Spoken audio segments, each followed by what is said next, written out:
Vamos então ao tema de hoje? Olha, ele se encontra na carta de Paulo a Timóteo, onde nós vamos ler em 2 Timóteo, capítulo 2, versículo 26, que diz: E tornarem a despertar, desprendendo-se dos laços do diabo, em cuja vontade estão presos. E o que vamos fazer hoje com essa passagem? O que sempre fazemos. Vamos esmiuçar até que o texto encontre a soberania de Deus. É isso que nós fazemos dentro ou na graça. Mas, abençoado querido, se você tiver um pouco de paciência e segurar o ímpeto da tua carne, eu recebo que os seus olhos serão iluminados, ok? Agora vamos analisar, vamos passar a questão do texto, tá bom, abençoado? Eu li em 2 Timóteo, capítulo 2, versículo 26, e ali está mostrando que há os laços do diabo. Queridos, veja que neste caso, se nós apenas pegar o texto, ele não resolve o problema dessa palavra do diabo. Porque ficaria sem sentido se fôssemos empregar o que ela quer dizer. Só se eu estivesse trazendo aqui uma mensagem, conforme eu falei, no sistema religioso. Porque aí eu pararia aqui, não precisaria explicar para vocês nada sobre o que é a palavra diabo, porque isso já está dentro do contexto, dentro da cabeça das pessoas, e começaria a imaginar aqui um monte de coisas. Um monte de coisa que já está previamente plantado na mente daqueles a quem essa doutrina herética guia. Então seria fácil, mas em graça nós não podemos fazer isso. E vamos aqui entender o seu contexto. Paulo está escrevendo a um ser, é ou não é? Paulo está escrevendo a um homem, mais precisamente Paulo está escrevendo para Timóteo. Paulo está dando instruções, porque ele estava perto da sua morte. Agora vamos ver o contexto. Por que Paulo escreveu essa carta para Timóteo?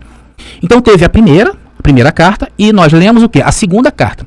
Vamos analisar o contexto, tanto da primeira como da segunda. E se encontra em 1 Timóteo, capítulo 1, versículo 1 e 2, que diz: Paulo, apóstolo de Jesus Cristo, segundo o mandado de Deus, nosso Salvador, e do Senhor Jesus Cristo, esperança nossa. A Timóteo, meu verdadeiro filho na fé, graça, misericórdia e paz da parte de Deus, nosso Pai, e da de Cristo Jesus, nosso Senhor. Como te roguei, quando parti para Macedônia, que ficasses em Éfeso, para advertires a alguns que não ensinem outra doutrina. Então, amados, esse aqui é o contexto desta carta de Paulo a Timóteo. Ou seja, por que Paulo escreveu essa carta para Timóteo?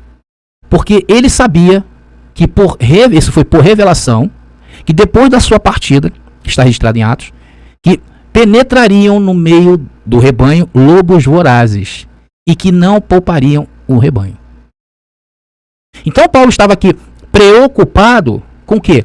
Para ensinar, para advertir, para mostrar a Timóteo para que ele vigiasse, para que alguns não ensinem outra doutrina ou uma doutrina estranha. Porque Paulo teve sérios problemas tanto com os judeus lá do judaísmo daquela época, por causa do posicionamento que Paulo teve em relação à lei. Paulo considerou a lei como esterco. Paulo tinha as cartas de prisão, cartas de poder matar as pessoas em nome da lei de Moisés, e Paulo considerou isso tudo como esterco. Então isso causou um alvoroço muito grande em Israel, naquela época. E também nesta, tá, pessoal? Se a gente for pregar Paulo hoje dentro, talvez, de algumas comunidades judaicas aí, eles não vão aceitar, porque Paulo é uma persona não grata. Paulo é considerado como uma pessoa não grata dentro de Israel até os dias de hoje. E isso também atingiu a cúpula dos discípulos de Jesus de Nazaré. Tanto que, se vocês lerem a carta de Gálatas, ela está cheia desses encontros entre Paulo e os outros discípulos. E encontros nada bons. Porque a doutrina que foi entregue a Pedro, a Tiago, João e a todos os discípulos de Jesus de Nazaré foi diferente daquela que foi entregue a Paulo. Paulo, ele foi aos gentios e os discípulos aos judeus. Paulo anunciava o reino de Deus sem a lei. E os discípulos de Jesus de Nazaré foi para que o povo judeu se arrependesse. Foi conhecido como o evangelho da circuncisão. E Paulo recebeu o evangelho da incircuncisão. Porque a Paulo foi dada uma palavra e aos outros discípulos outra palavra. Houveram estes conflitos. Então vemos aqui Paulo escrevendo a Timóteo, preocupado para que não se misturassem os pactos. Vamos ver isso no verso seguinte, como isso deixa claro. 1 Timóteo capítulo 1, versículo 4. Diz assim, olha: nem se dê a fábulas ou a genealogias intermináveis, que mais produzem questões do que edificação de Deus, que consiste na fé. Assim o faço agora. Então Paulo, quando ele fala isso aí, ele está tratando de discussões intermináveis que a lei causava. A genealogia, as histórias contadas no âmbito da lei, tudo isso só gerava o quê? Questões que produziam o quê? Conflito. Não em coisas que edificam. Então Paulo estava falando sobre isso. Havia esses conflitos. E o problema que Paulo tinha em mente era passar essa palavra para Timóteo de uma maneira pura para que ele não se enredasse com as coisas dessa vida. Paulo, aqui que eu vou mostrar para vocês, ele resume essa síntese da lei de Deus. Todas essas ordenanças que se criaram em torno dos 613 ordenações, as 613 leis da Torá, ela foi resumida em uma só, que é a síntese da lei de Deus. 1 Timóteo capítulo 1, versículo 5, que diz: ora, o fim do mandamento é o amor, de um coração puro e de uma boa consciência e de uma fé não fingida. Todo o resumo da lei se resumiu aí, olha. É o quê? É o amor de um coração puro, de uma boa consciência e de uma fé não fingida. E é isso que a graça pura apresenta. Um coração puro, uma boa consciência, uma fé não fingida. Por que Paulo fala sobre fé não fingida aí? Você sabe o que é? Porque a fé da lei era a fé das obras. Era uma fé falsa, que nunca aperfeiçoou ninguém em nada. Tanto que todo ano se fazia o quê? A maldade de matar os bichos para a purificação de pecado. Só que todo ano tinha que se fazer a mesma coisa. Então essa fé das obras, ela passou a ser uma fé fingida. Essa purificação de sacrifícios, através de animais, através do duro trato com o corpo que a lei fazia, só trazia uma coisa, a fé fingida. Somente os que estão em graça podem dizer que tem uma fé não fingida. Então esse era o contexto de tudo que Paulo escreveu a Timóteo.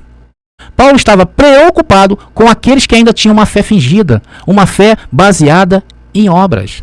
Agora, se a gente ler o verso que deu origem a essa palavra, a essa mensagem, as coisas começaram a se encaixar, as coisas começaram a fazer sentido. Vamos ler de novo? 2 Timóteo capítulo 2, versículo 26, já com esse entendimento que nós temos agora, vamos lá. E tornarem a despertar, desprendendo-se dos laços do diabo, em cuja vontade estão presas.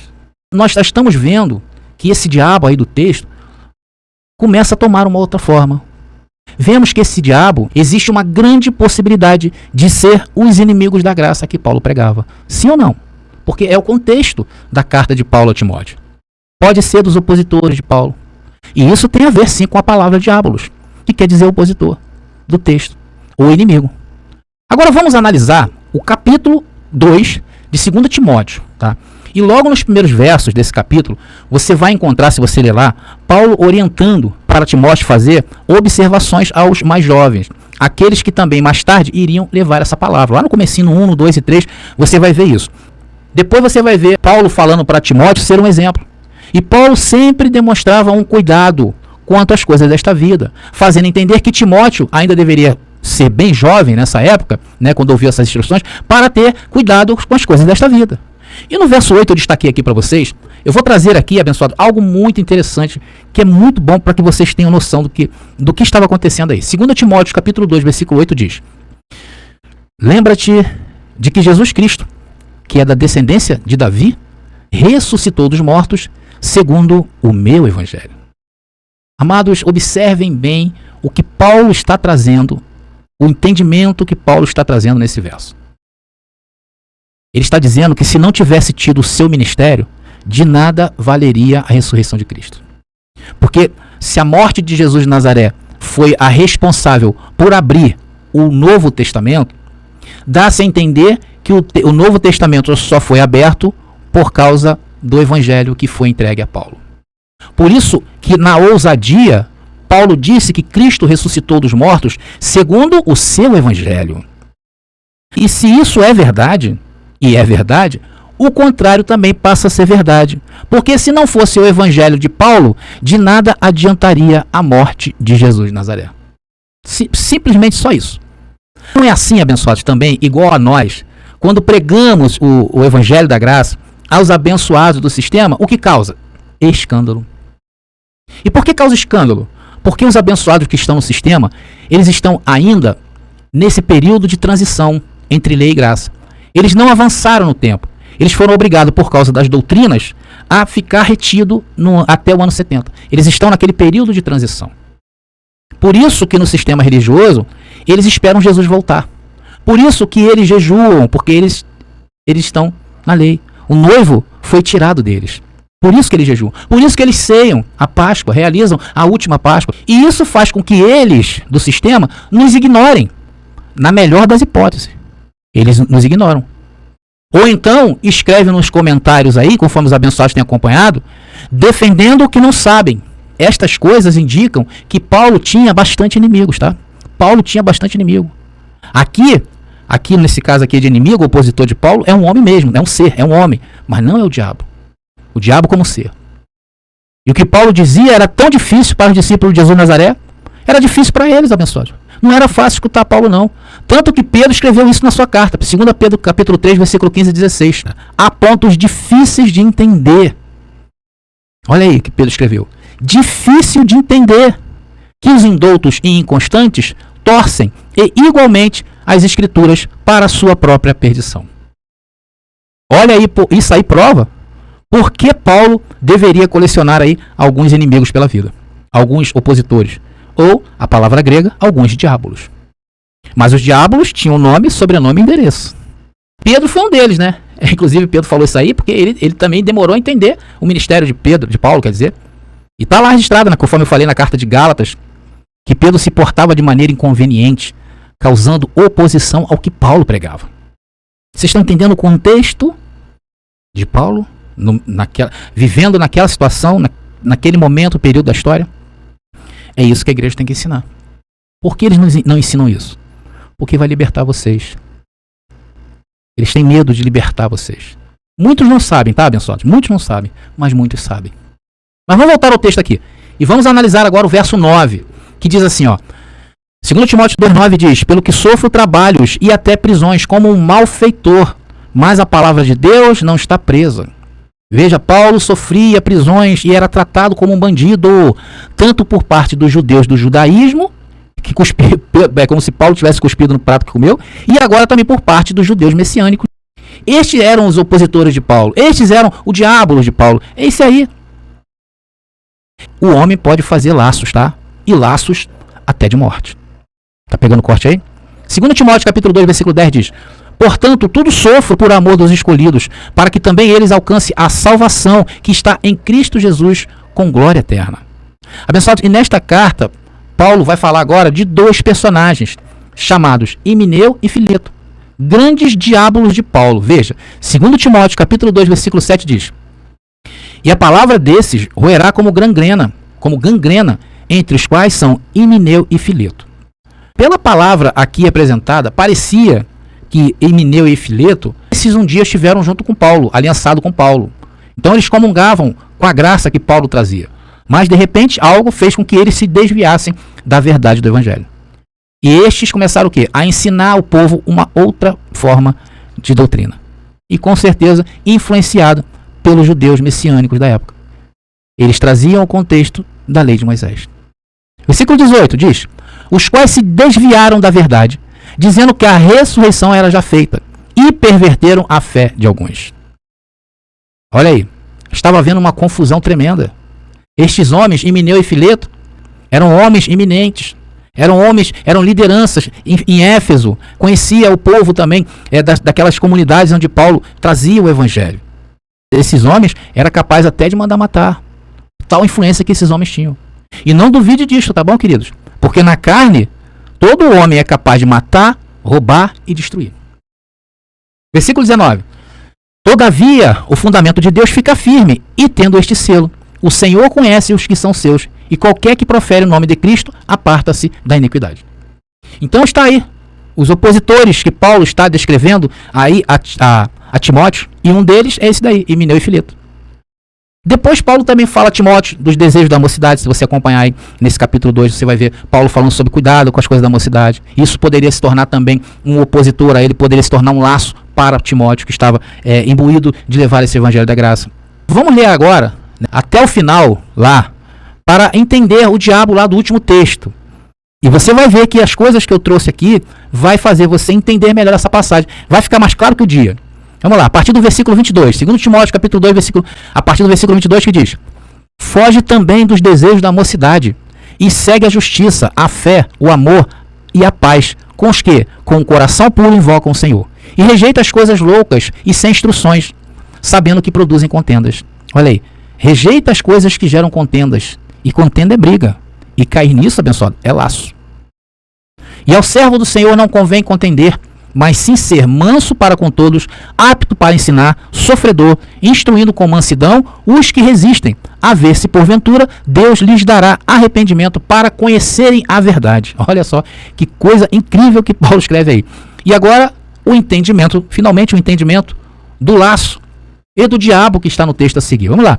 Versículo 26, que diz: e tornarem a despertar, desprendendo-se dos laços do diabo, em cuja vontade estão presos.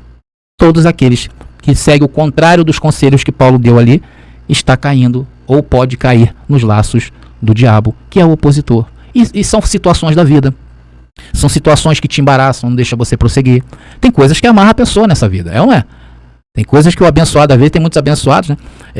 Por chegar em graça e talvez tenha uma liberdade muito grande, que não tinha, né? Às vezes vai lá e faz algumas bagunças aí, e que daqui a pouco o Senhor corrige, né? Porque não é nem que o Senhor corrige, mas o próprio ato da pessoa corrige ela. Porque o que planta, colhe. Então a oposição era tudo que poderia atrapalhar o ministério de Timóteo, que neste caso, aí nesse texto, não é um ser espiritual, como a igreja quer tirar do contexto. Vocês estão entendendo? Então, abençoados, chegamos à conclusão que para se entender os textos bíblicos, precisamos fazer algumas análises, precisamos fazer algumas observações para não cair na facilidade de entendimento humano, para não cair no laço da facilidade daquilo que já está dentro da gente, que é o misticismo, né? O entendimento humano, ele é diabólico. E o sistema religioso se aproveitou disso. E eles lá no sistema, presta atenção agora no que eu vou falar, insistem em pregar que o homem é 100% bom. E que ele só comete o mal porque existe um ser que vence a posse dele. Olha só. Eles creem que o homem é 100% bom. Eles ignoram as coisas da carne. Eles acham que é impossível que o homem mata, rouba e destrói se não tiver a influência de um ser. Não existe influência. A influência é a carne, que é também um opositor a Deus. Eu já mostrei isso. Romanos capítulo 8. Leia lá para você ver. E isso é uma mentira. Porque os textos bíblicos não dão base para essa doutrina anticristã. Ok, abençoado? Espero aí que vocês tenham entendido. Eu creio que essa mensagem, eu então recebo que ela caia na sua vida, clara como o dia, porque mais claro que isso o galo não canta. Tá bom, abençoados? Espero que vocês tenham gostado. E mais uma vez, vai lá e se inscreve no nosso canal. Bastante coisas o Senhor está nos mostrando, né? Ok, queridos? Graça e paz aí. E até a próxima mensagem. Você já parou para pensar se as profecias bíblicas sobre o fim do mundo já se cumpriram? Em A Igreja Tem Razão sobre o Fim do Mundo, André Pimentel explora a história, a fé e o impacto das interpretações religiosas na nossa visão de futuro. Descubra como fatos históricos desafiam crenças milenares e abra sua mente para uma nova perspectiva. O fim pode não ser o que você espera. Disponível agora. Uma jornada reveladora em cada página. Somos o povo da mais em toda a terra. Vamos a